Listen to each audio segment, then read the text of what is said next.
All rise. Veuillez vous lever.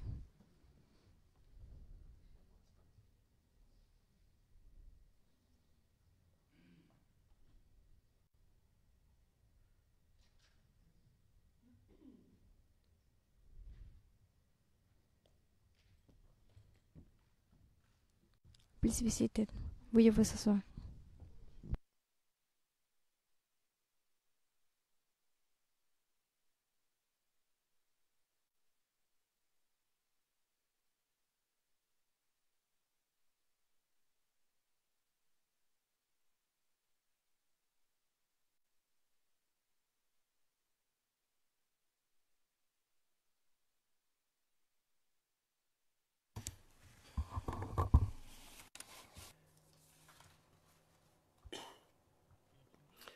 Le président, bonjour à tous.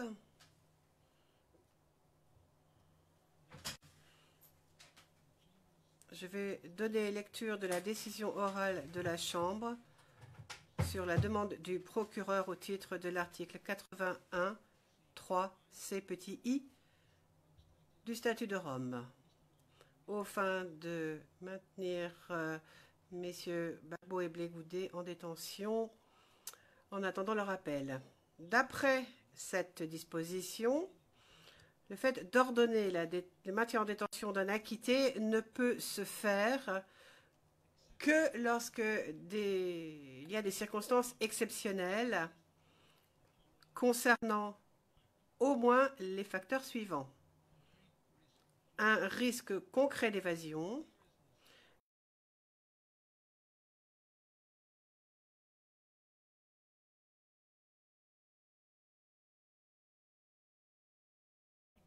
l'article 21 du statut prévoit que la Cour doit interpréter et appliquer son droit applicable, et je cite, selon les droits humains reconnus internationalement. Fin de citation. D'après ces normes, la détention est une mesure qui est et qui doit rester exceptionnelle. Surtout au vu du droit qu'a un accusé à la présomption d'innocence. Et la décision d'aujourd'hui est une application de cette présomption, et il conviendrait donc qu'il existe des raisons exceptionnelles pour que M. Gbagbo et M. Blé Goudé soient maintenus en détention. Ayant reçu les écritures de l'accusation, écriture numéro 1, 2, 3, 5, au dossier, ayant entendu les arguments des parties et des participants, la Chambre, à la majorité, Madame le juge Herrera Carbuccia ayant une opinion dissidente, décide ce qui suit. Concernant la gravité des charges, certes, les charges sont graves en tant que telles, mais ceci n'est pas une circonstance extraordinaire qui justifierait la détention de personnes ayant été acquittées. En fait, lorsque l'on se retrouve devant cette cour et qu'on est accusé devant cette cour, on doit répondre de charges sérieuses et graves. Il ne sert à rien de créer une hiérarchie de la gravité des crimes au titre du statut. Il convient plutôt d'évaluer chaque affaire sur son propre fond. Et en l'espèce, messieurs Gbagbo et Blé Goudé ont été accusés de crimes contre l'humanité commis à la suite des élections présidentielles de 2010. Il convient de noter ici que la majorité a conclu qu'il n'y avait pas assez d'éléments de preuve pour conclure que des crimes contre l'humanité qui pouvaient être attribués aux accusés avaient été commis en Côte d'Ivoire. Les parties et participants n'ont fait allusion à aucun autre facteur qui pourrait indiquer que les charges en l'espèce étaient exceptionnellement grave. Au sens, bien sûr, de l'article 81 qui nous intéresse. Maintenant, parlons du risque d'évasion. Concernant le risque d'évasion, la Chambre ne dispose d'aucune information sur l'endroit où messieurs Gbagbo et Blé Goudé souhaitent aller. L'accusation a fait remarquer que le 4 février 2016, le président actuel de la Côte d'Ivoire a déclaré publiquement qu'il n'enverrait plus de ressortissants de Côte d'Ivoire à la CPI parce que le pays disposait d'un système judiciaire qui fonctionnait. La Chambre considère que cette déclaration doit être interprétée en ayant à l'esprit le principe de complémentarité. Et donc, cela ne pourrait s'appliquer qu'aux nouvelles affaires qui découleraient de la situation en Côte d'Ivoire. Il serait totalement contradictoire de dire que la Côte d'Ivoire, d'un côté, a un système judiciaire qui fonctionne, que la Côte d'Ivoire respecte l'état de droit, mais que d'un autre côté, la Côte d'Ivoire refuse de respecter une demande de la CPI. La Chambre sait bien ce qui se passe à propos de l'affaire engagée contre Madame Simone Gbagbo. Cela dit, étant donné que cette affaire est subjudiciée devant une autre chambre de cette Cour, nous nous abstiendrons de tout commentaire. Il convient d'évaluer le risque de fuite par rapport à chaque individu et à leurs circonstances. Le fait qu'un État partie ait ou n'ait pas rempli n'est pas satisfait à une demande de remise ne signifie pas nécessairement que la personne en question ne comparaîtra pas volontairement ou de leur propre gré si la Cour les enjoint de le faire. Il est vrai, certes,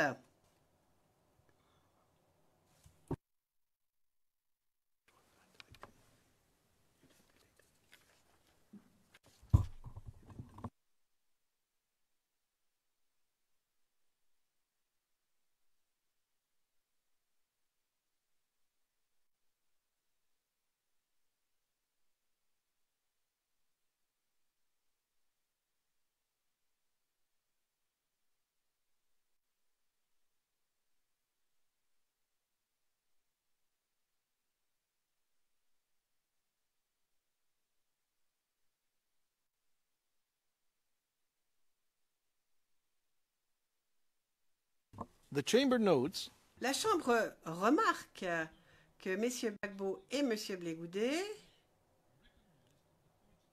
ont reconnu la compétence de la Cour et se sont engagés à revenir devant la Cour si et quand leur présence est demandée. Ils ont aujourd'hui donné des assurances selon lesquelles ils respecteraient toute ordonnance de la Cour. Et la Chambre ne dispose d'aucune information qui indiquerait que ces garanties n'ont pas été données en toute bonne foi. La Chambre a pris en compte l'argument présenté par l'accusation sur lequel M. Blé Goudé s'est caché et disposait de documents d'identité faux lorsqu'il a été arrêté par les autorités du Ghana en mars 2013. Mais la majorité considère que ces allégations sont vieilles de plus de 5 ans et que depuis, beaucoup de choses sont intervenues. Et de notre point de vue, il ne serait pas raisonnable de se baser sur ces éléments pour justifier le maintien en détention d'une personne qui a été acquittée. the chances of success. Chance de succès d'un appel. Ceci est un acquittement avant que la défense ait même présenté aucun élément de preuve. Ce qui est exceptionnel dans ceci, c'est que cela montre, selon la majorité, la faiblesse exceptionnelle de la preuve de l'accusation. Le fait que cette décision n'ait pas été rendue à l'unanimité ne rend pas en soi l'acquittement exceptionnel. Ce qui est plus important, le fait qu'un juge aurait préféré poursuivre le procès et entendre la défense n'implique pas qu'il y ait une forte probabilité que la Chambre d'appel infirme l'acquittement. Il faut noter à cet égard que le juge ayant une opinion dissidente se trompe lorsqu'elle dit que la majorité a acquitté M. Gbagbo et M. Blegude en appliquant la norme au-delà de tout doute raisonnable. La majorité s'est limitée à évaluer les éléments de preuve apportés et à savoir si l'accusation s'était suffisamment acquittée de son devoir d'apporter la preuve, de la charge d'apporter la preuve pour que la défense doive répondre. Sur la base de cette norme, il n'est pas approprié que ce procès se poursuive.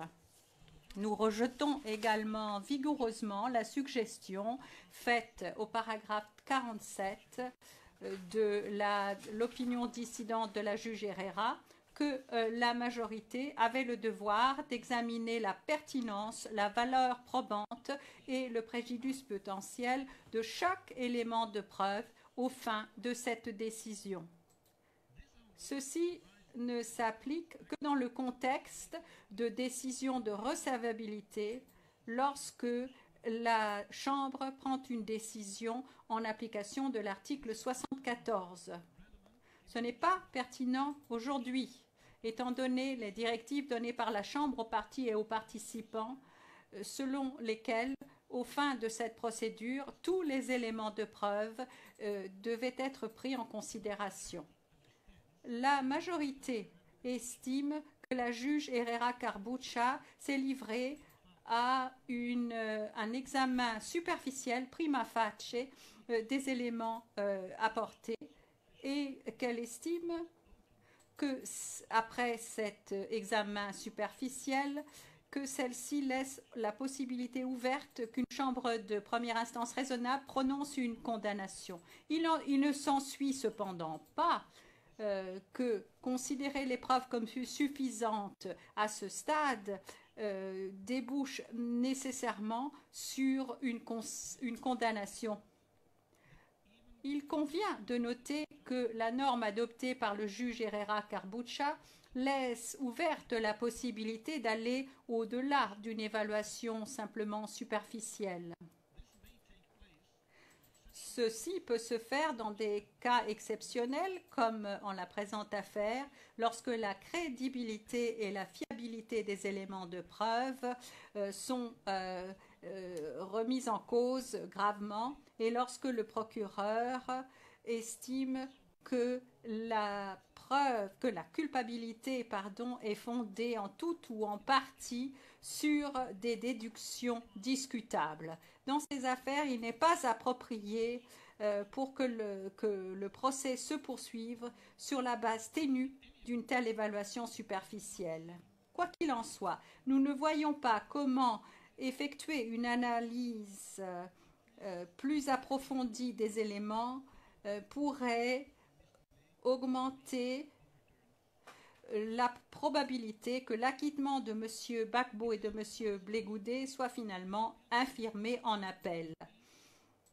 Il est bien entendu possible que la Chambre d'appel soit d'accord avec le juge Herrera en ce qui concerne la norme applicable pour les requêtes aux fins d'acquittement à ce stade de la procédure. Néanmoins, ceci relève de la pure spéculation et n'a pas un caractère exceptionnel à ce stade.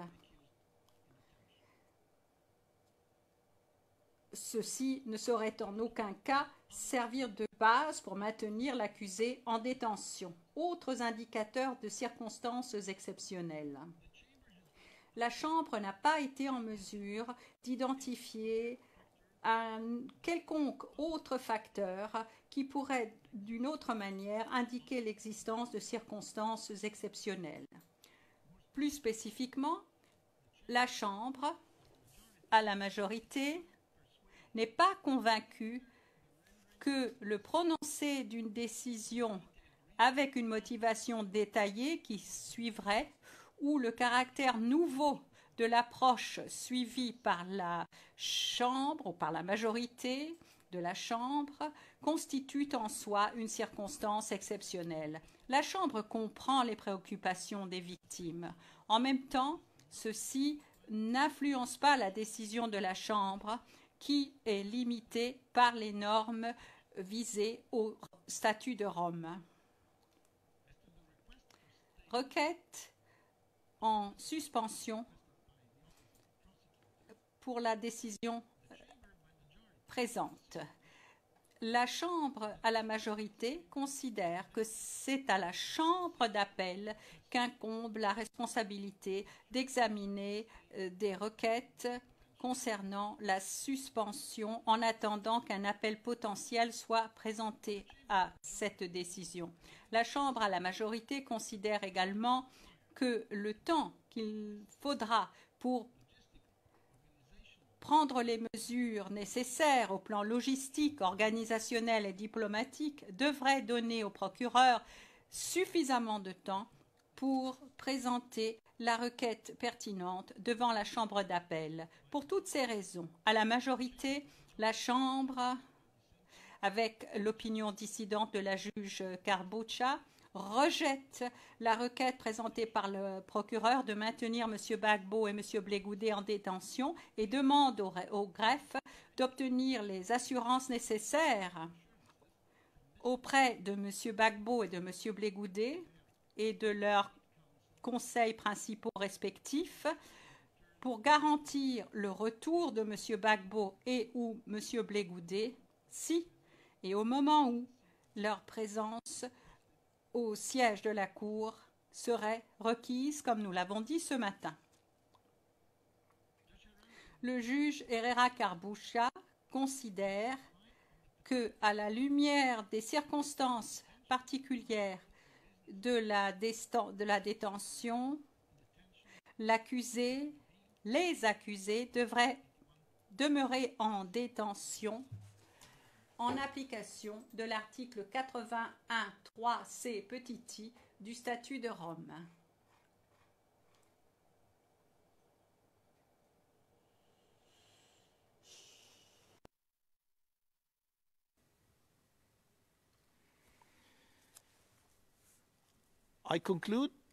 Je conclus en disant que les victimes ou les témoins de ce procès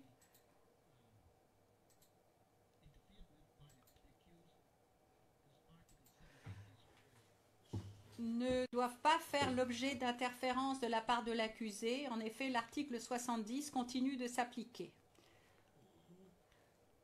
Ceci conclut le procès en ce qui concerne notre Chambre. Ceci conclut tout d'abord cette décision orale. Je lève la séance.